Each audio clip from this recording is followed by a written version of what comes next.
अंतरिक्ष से अच्छी खबर आई। सुनीता विलियम्स की अंतरिक्ष से उनकी वापसी हो रही है। 8 दिनों के लिए स्पेस गई सुनीता विलियम्स पिछले 9 महीने से वहां पर अटकी हुई है और आखिरकार 18 मार्च 2025 को सुनीता इंटरनेशनल स्पेस स्टेशन से स्पेस एक्स के ड्रैगन कैप्सूल में सवार होने वाली है। और एक अच्छी खबर है, ये स्पेसक्राफ्ट 400 किलोमीटर का सफर तकरीबन 17 घंटे में तय करके अटलांटिक महासागर या फिर मेक्सिको की खाड़ी में स्प्लैश डाउन होने वाला है।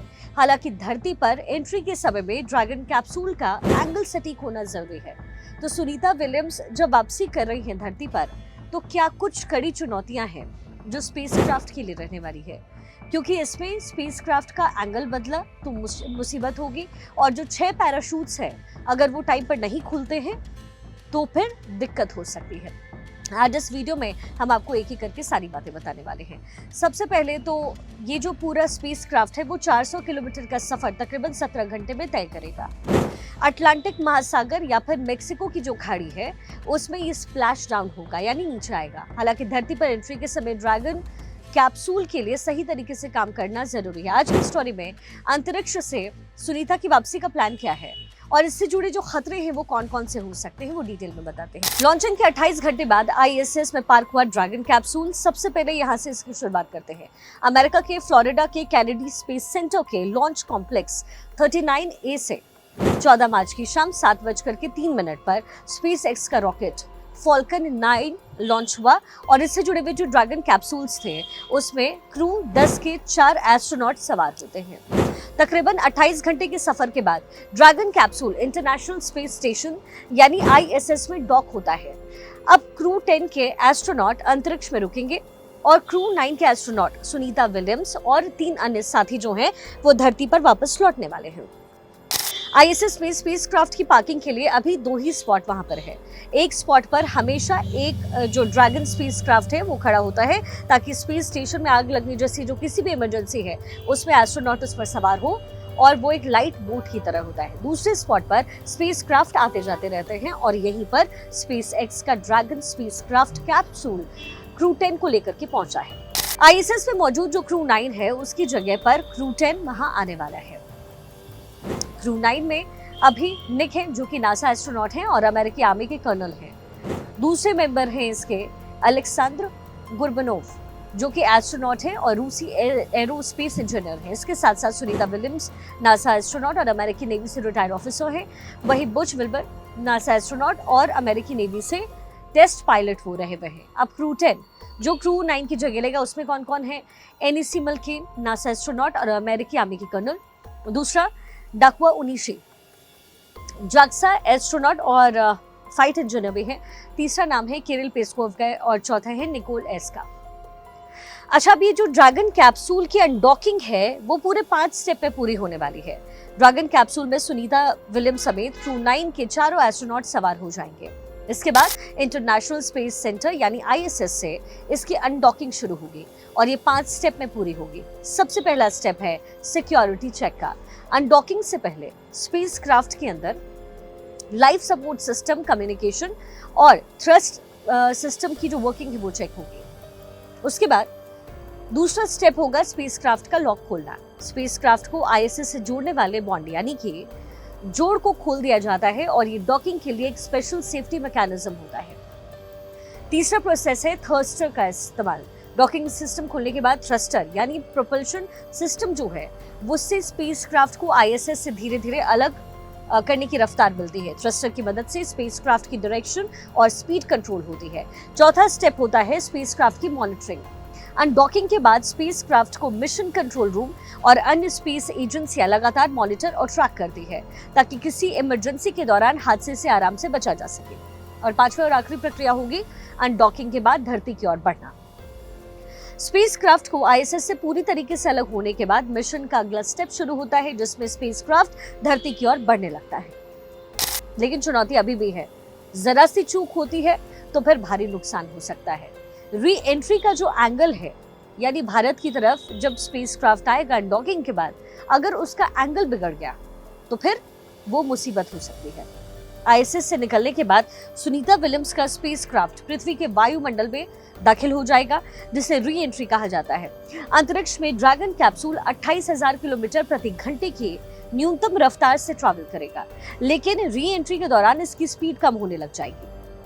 अगर इस दौरान ड्रैगन कैप्सूल के एंगल में जरा भी गड़बड़ी होती है तो ये खतरनाक और जानलेवा घटना साबित हो सकती है। ऐसी स्थिति में दो सिनेरियो बन सकते हैं। पहला होता है तीखा एंगल लेने पर अगर कैप्सूल तीखा एंगल बनाते हुए वायुमंडल में घुसेगा तो फिर काफी ज्यादा घर्षण यानी कि एक दूसरे के ऊपर, यानी उस समय घर्षण जैसी जो प्रक्रिया है वो होगी, जैसे गर्मी पैदा होगी, हीट होगा और 1500 डिग्री सेल्सियस से ज्यादा टेम्परेचर होगा। इस गर्मी से बचने के लिए स्पेसक्राफ्ट पर लगे हुए हीट शील्ड भी जल सकती है। ऐसे में कैप्सूल जल जाएगा और इसमें सवार एस्ट्रोनॉट इवेपोरेट हो जाएंगे। दूसरा है अगर कैप्सूल उथला एंगल बनाता है, यानी कुछ इस तरीके से, यानी स्ट्रेट नहीं, अगर थोड़ा कर्व होकर के अगर आधा गोलाकार लेकर उतरता है तो कैप्सूल री एंट्री के बजाय वायुमंडल से टकराकर अनिश्चित समय के लिए वापस स्पेस में चला जाएगा। बाद में कैप्सूल किसी ऑर्बिट में फंस करके भी रह सकता है। ऐसी स्थिति में नासा और स्पेस एक्स को कैप्सूल को खोजने और वापस लाने के लिए काफी मशक्कत करनी पड़ सकती है। ये दोनों चुनौतियां बहुत अहम है। अगर स्पेस में थ्रस्टर फेल हुआ तो फिर रेस्क्यू के लिए कुछ ही घंटे होंगे। ड्रैगन स्पेसक्राफ्ट 16 जो थ्रस्टर है उसके साथ है, जो अंतरिक्ष में स्पीड और ऑर्बिट जो ट्रांसमिशन उस जैसे काम करते हैं। कुल मिलाकर के ड्रैको थ्रस्टर स्पेसक्राफ्ट को डायरेक्शन देने का काम करता है। या साथ ही अगर हर एक थ्रस्टर 400 न्यूटन का फोर्स अगर पैदा करे और वापसी के दौरान थ्रस्टर फेल हुआ मान लीजिए या फिर काम करना बंद कर देता है तो एस्ट्रोनॉट लिमिटेड ऑक्सीजन और पावर सप्लाई के साथ स्पेस में ही रह जाएंगे। इसके बाद फिर से थ्रस्टर को चालू करने और एस्ट्रोनॉट को वापस धरती पर लाने के लिए कुछ घंटे का समय बचेगा। आपको बता दें कि इससे पहले भी कई बार थ्रस्टर फेल हुए। हालांकि अमेरिकी आर्मी में स्पेस सिस्टम कमांडर रहे रूडी रेडोल्फी का मानना है कि ड्रैगन स्पेसक्राफ्ट कैप्सूल में ऐसा होने की संभावनाएं कम है और ये ज्यादा सुरक्षित भी होगा।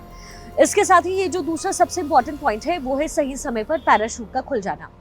री एंट्री से लेकर के स्प्लैश डाउन तक हर एक प्रोसेस का सही से होना जरूरी है। इसमें कैप्सूल में लगे हुए जो 6 पैराशूट्स हैं उनका खुलना भी जरूरी है और ये पैराशूट 2 हिस्सों में खुलते हैं। सबसे पहले हिस्से को कहते हैं ड्रैग पैराशूट।